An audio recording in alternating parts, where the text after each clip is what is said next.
call to speak, and not being hiding or not being fearful, but using that moment to actually speak up and enact your own human power.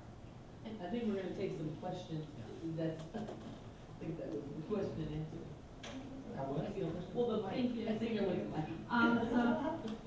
Natalia, so we initially had Q&A planned out, but because we have to stretch out our program, now we're running short out of time.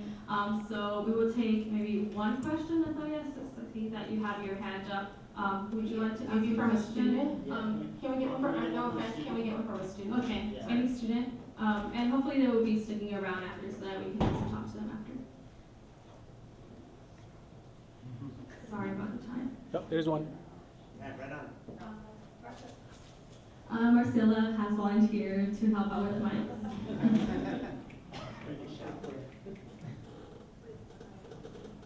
Yes, it is. Fantastic. Good evening.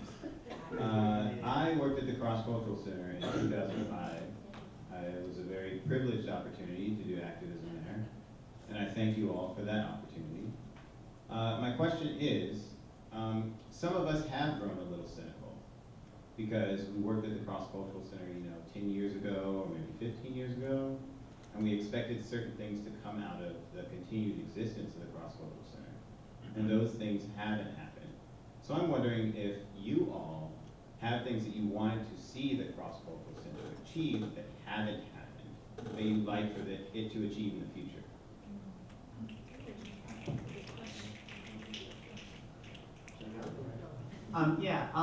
Thank you for that. I'll say right from the beginning, at least for me, and I know for a lot of us, it was intended to be a student-controlled, student organizing space. In that sense, really a lot more autonomous than it seems like it maybe is. And I don't live it every day, so I'm gonna defer to the students who are living it and organizing it every day. I know there's transitions coming up now, and I think this is the opportunity to insist on greater student control, that it is an organizing space, and that students have the power and the control over the decisions. And we have to figure out how to institutionalize or codify our wins sometimes, like a lot. Like it's important. Like it's important that when we win things, they don't just disappear 3 days later or a month later or a year later. This isn't spectacle. We're trying to actually build infrastructure and institutional power. So in that sense, I think it's really important that it exists and that folks like Griselda stuck with it and made it happen. I think that is really important. But access is not influence. Like having access to the institution is not the same thing as having influence over the institution. And you need to structure into it the power relationships you want. Students should be running the place. And the struggle over questions of being more radically inclusive. Like I do feel that the social construction of race, things like the term people of color, actually serves to eradicate our diversity. Like the cultures, the identities, the experiences need to be valued and brought together in a way that they can honor each other and reinforce each other. And I really appreciated that you brought that up.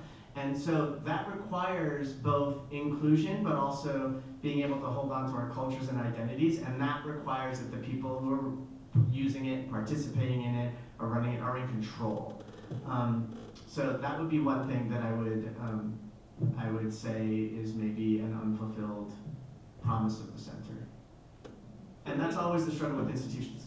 For me, I kind of feel like Drake. We started from the bottom, now we're here. So for me, it's like, this is a beautiful sighting because I was planning a Black graduation out of the EOP office at the Learning Center. But now you have more resources available to you, and hopefully there is more retention of students because you can celebrate who you are, the dancers that came forward, and hopefully there are more platforms for the spoken word that went forward. It's more accepted, it's more of the campus sanctuary now, and just having we had to fight to get the mural that, was spoken about. There were no murals representing people of color.